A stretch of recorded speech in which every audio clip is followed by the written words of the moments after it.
ہر اونٹ اونٹنی کا بچہ ہی ہوتا ہے، میں اونٹ ہی دینے کی بات کر رہا ہوں۔ تو اس طریقے سے آپ جو سو مسکرانا سکھاتے تھے، مذاق کرنا سکھاتے تھے، اس مذاق میں جھوٹ نہیں ہوتا تھا۔ ایک مرتبہ کا واقعہ ہے کہ ایک بڑھیا حضور کے پاس آتی ہے، عرض کرتی ہے یا رسول اللہ کیا میں جنت میں جا سکتی ہوں؟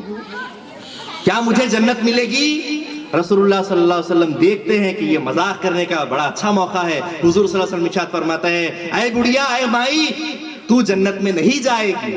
تو بڑھیا رونے لگتی ہے، زار و خطار رونے لگتی ہے۔ اس کے رونے کو دیکھ کر رسول اللہ صلی اللہ علیہ وسلم مسکراتے ہوئے ارشاد فرماتے ہیں اے مائی، اے بڑھیا، جان لے کے کوئی بھی بوڑھی عورت جنت میں نہیں جائے گی، لیکن اللہ تعالیٰ اس کو جوان کر دے گا، پھر وہ جنت میں جائے گی۔ وہ خوش ہو جاتی ہے کہ رسول اللہ صلی اللہ علیہ وسلم نے کتنی پیاری بات مجھ سے کہی ہے۔ حضور نے مذاق کیا، مذاق میں بھی کبھی کسی کا دل نہیں دکھایا، کبھی جھوٹ نہیں بولا۔ حضور کی گفتار کا یہ عالم ہے، صرف گفتگو کرنا، بات چیت کرنا، اس میں سچائی، وعدہ، مذاق، یہ صرف گفتگو کا عالم ہے، پھر ان کے عمل کا عالم کیا نہیں ہوگا؟ رسول اللہ صلی اللہ علیہ وسلم کے عملی کردار کا کیا عالم نہیں ہوگا کہ حضور نے ارشاد فرمایا کہ مسلمان کو اپنی زبان سے محفوظ رکھو اور مسلمان کو اپنے ہاتھ سے محفوظ رکھو۔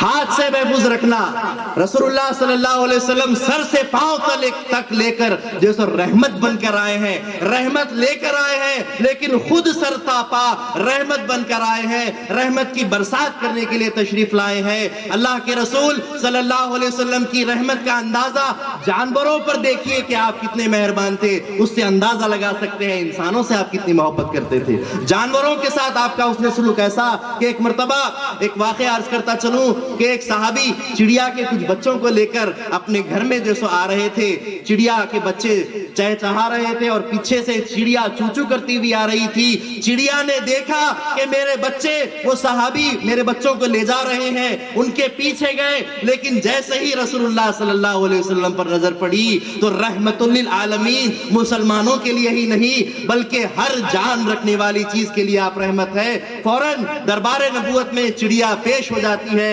عرض گزار ہوتی ہے کہ یا رسول اللہ میرے بچوں کو آپ کے صحابی اٹھا کر لے آئے ہیں، ذرا مہربانی کر دیجئے اور میرے بچوں کو واپس کر دیجئے۔ تو اللہ کے رسول صلی اللہ علیہ وسلم فوراً اس صحابی کے پاس پہنچتے ہیں اور ارشاد فرماتے ہیں کہ کیا تم کو ان چھوٹے معصوم بچے چڑیا کے بچوں پر رحم نہیں آیا کہ اس کے گھر سے اٹھا لائے؟ جاؤ چڑیا کے گھونسلے میں واپس جو ان بچوں کو چھوڑاؤ اور ان پر رحم کرو۔ حضور صلی اللہ علیہ وسلم کتنے مہربان۔ ایک مرتبہ کا اور ایک واقعہ عرض کرتا چلوں کہ جنگل سے حضور صلی اللہ علیہ وسلم گزر رہے تھے اور جنگل سے آواز آنے لگی یا رسول اللہ، یا رسول اللہ میری مدد کیجیے۔ حضور آواز کی طرف آگے بڑھتے ہوئے چلے جاتے ہیں، نزدیک جانے پر کیا دیکھتے ہیں کہ ایک ہرن وہاں پر موجود ہے، ایک ہرن وہاں پر موجود ہے جو جال میں پھنسی ہوئی ہے۔ وہ عرض کرتی ہے یا رسول اللہ مجھے اس جال سے چھڑوا دیجئے، مجھے یہاں سے آزاد کر دیجئے۔ تو رسول اللہ صلی اللہ علیہ وسلم فرماتے ہیں میں کیسے تجھ کو آزاد کر سکتا ہوں کہ تو کسی کی غذا بننے والی ہے، تجھ کو کسی نے شکار بنایا ہے، تو کسی مسلمان کے پیٹ میں جانے والی ہے، میں تجھ کو کیسے آزاد کر سکتا ہوں؟ تو ہرن عرض کرنے لگتی ہے یا رسول اللہ میں اپنی آزادی ہمیشہ کے لیے نہیں مانگتی، میں خود اپنے جیسو مسلمانوں کے پیٹ میں جانا اپنے آپ کو پسند کرتی ہوں اور اپنے آپ کو تقویت اور فضیلت دیتی ہوں کہ ایک مسلمان کے پیٹ میں جاؤں گی، لیکن اس وقت کچھ دیر کے لیے، کچھ مہلت کے لیے مجھے آزادی چاہیے کہ میرے بچے بھوکے ہیں، میں ان کو دودھ پلانا چاہتی ہوں، ان بچوں کو دودھ پلا کر آ جاؤں گی اور اس جال میں پھر پھنس جاؤں گی، آپ کچھ دیر کے لیے مجھے مہلت دے دیں یا رسول اللہ، میرے بچے مجھے آواز دے رہے ہیں۔ رسول اللہ صلی اللہ علیہ وسلم رحمت للعالمین، اسوہ حسنہ، حسن سلوک ان کا دیکھیے کہ اس ہرن کے اوپر آپ جو ہے سو مہربان ہو جاتے ہیں، اس کو آزاد کر دیتے ہیں، آزاد کرنے کے بعد وہیں کھڑے رہتے ہیں، وہاں سے چلے نہیں جاتے۔ وہ ہرن اپنے بچوں کو دودھ پلا کر آ جاتی ہے اور واپس اس پھندے کے اندر جو سو اپنے آپ کو جو شامل کر لیتی ہے، اپنے اس پھندے میں پھنس جاتی ہے۔ حضور صلی اللہ علیہ وسلم اس کے بعد بھی نہیں جاتے،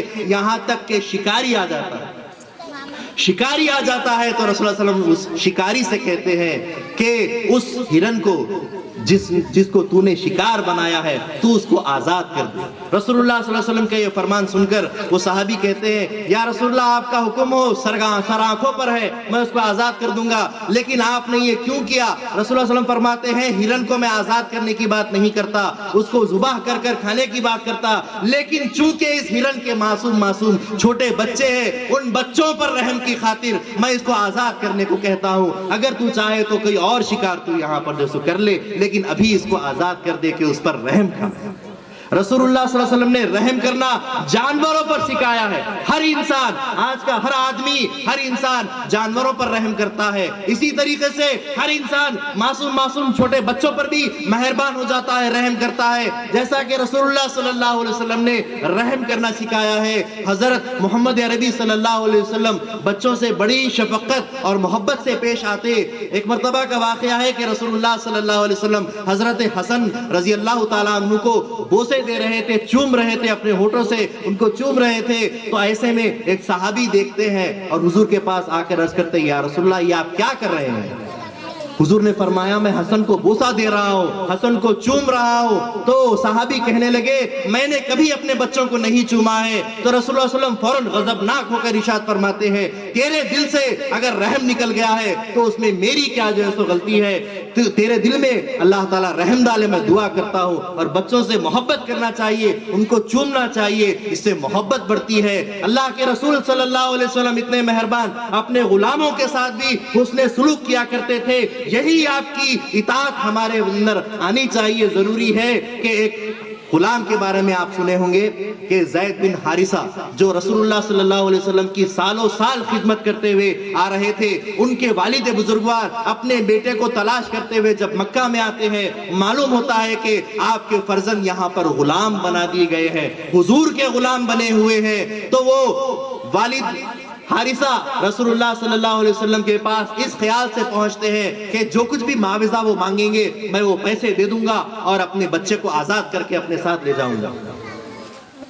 رسول اللہ صلی اللہ علیہ وسلم کے پاس جیسے ہی حارثہ آتے ہیں اور عرض کرتے ہیں یا رسول اللہ آپ کیا قیمت بولتے ہیں، میں دینے کو تیار ہوں، میں بس اپنے بچے کی آزادی چاہتا ہوں۔ تو رسول اللہ صلی اللہ علیہ وسلم ارشاد فرماتے ہیں میں رحمت للعالمین بن کر آیا ہوں، میں کسی کے تعلق سے کوئی معاوضہ نہیں لیتا، میں زید کو پوری آزادی دیتا ہوں، اگر وہ اپنی مرضی سے آپ کے ساتھ جانا چاہتا ہے تو جائے، اور اگر رہنا چاہتا ہے تو وہ آپ کی پھر اس میں مرضی ہے۔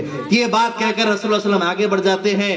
باپ اپنے بیٹے کے پاس آتے ہیں، آ کر کہتے ہیں کہ حضور نے اجازت دے دی ہے کہ تو میرے ساتھ چلنا چاہے تو چلے، میں تجھے لینے کے لیے آیا ہوں۔ تو حضرت زید بن حارثہ کیا عرض کرتے ہیں کہ والد محترم، اے میرے باپ، اے میرے ابا جان، بے شک آپ میری آزادی کی خواہش رکھتے ہیں، میں خود بھی آزادی کی خواہش رکھتا ہوں، لیکن جان لیجئے کہ رسول اللہ صلی اللہ علیہ وسلم کی یہ غلامی مجھے 1000 آزادیاں بھی جو ہے سو حضور کی ذات پر سے قربان ہیں۔ یہ حضرت زید بن حارثہ کا عمل دیکھ کر رسول اللہ صلی اللہ علیہ وسلم ان کو آزاد کر دیتے ہیں، غلام کو آزاد کرتے ہیں۔ آزاد کرنے کے بعد کیا کرتے ہیں، ان کو اپنا منہ مولا بیٹا بنا لیتے ہیں۔ زید بن حارثہ کو اپنے منہ مولے بیٹا بنا لیتے ہیں۔ بیٹا بنانے کے بعد ان کے بیٹے کو اسامہ جن کا نام تھا، اس غلام کے جن کو منہ مولا بیٹا بنایا ہے، اس غلام کے بیٹے کو اسامہ کو اپنے کھانوں پر بٹھا کر حضور نے جو سو بازار گھمایا ہے۔ یہ حضور کی محبت، یہ حضور کی شفقت، اپنے گھر کے بچوں سے تو بچوں سے محبت کرتے تھے، اپنے غلاموں سے محبت کرتے، اپنے غلاموں کو بچوں کو اپنے جو سو کھانوں پر بٹھا کر جو سو ان کو سیر کراتے۔ یہ حضور صلی اللہ علیہ وسلم کی مہربانی، یہ حضور صلی اللہ علیہ وسلم کی رحم دلی، یہ حضور کی زندگی، یہ حسن سلوک آج ہمارے اندر آنا چاہیے۔ چلیے جانوروں پر ہم رحم کرنا جانتے ہیں، ہم اپنے چھوٹے چھوٹے معصوم بچوں پر رحم کرنا جانتے ہیں، لیکن ہم اپنے بھائیوں پر،